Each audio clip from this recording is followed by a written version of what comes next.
Late হয়ে গেল, তাড়াতাড়ি যাই। বাবা ওষুধ কেনার টাকা দিয়ে যা। টাকা ছাড়া তো তোমার মুখে কোনো কথা নেই, খালি আমার কাছে টাকা চাও কেন? এই যে তোমার ছেলে বসে মোবাইল টিপছে, এর কাছে চাইতে পারো না? এই আমার নামে উল্টাপাল্টা বলিস না। আমি কাজ খুঁজতেছি কিন্তু পাচ্ছি না। আব্বু আমার পরীক্ষার ফি দিতে হবে না, তুমি দাদুর ওষুধ কেনার টাকাটা দিয়ে যাও। পরীক্ষার ফি দিতে হবে না, আর তোর দাদুর ওষুধও কিনতে হবে না, পড়াশোনা বাদ দিয়ে দে। ওই পাগল সরে যা। ওই আমাকে পাগল বলবি না, আমি রাজা। হ্যাঁ তুই পাবনার রাজা, পাবনায় চলে যা। গালাগালি করবো কিন্তু। হ্যাঁ ওটাই তো পারিস।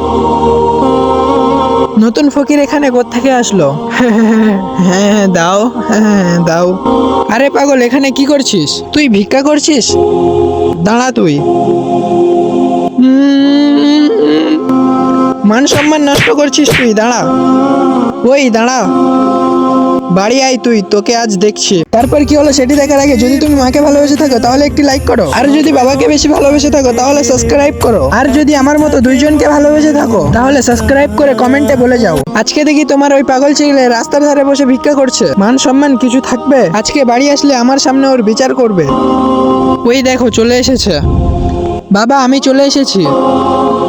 মারো মারো আরো মারো। ওই তুই কি করছিলি? তুই আমার মান সম্মান ডুবাচ্ছিস। দাদু দাদু কি করছো এটা? ওই তুই ঠেকালি কেন? চাচু তুমি ভিক্ষা কেন করছিলে বলো? আমি বাবার জন্য ওষুধ কিনে আনতে গিয়েছিলাম। কি বলে ওষুধ? দেখি দেখি কি ওষুধ এনেছে। দেখেছো বাবা, দেখেছো দাদু, তোমরা শুধু শুধু চাচুকে মারছিলে। আজ ছোট চাচু দাদুর জন্য ওষুধ কিনে নিয়ে এসেছে, তাই জন্য হয়তো ভিক্ষা করে টাকা জমাচ্ছিল। আয় বাবা তুই আমার বুকে আয়।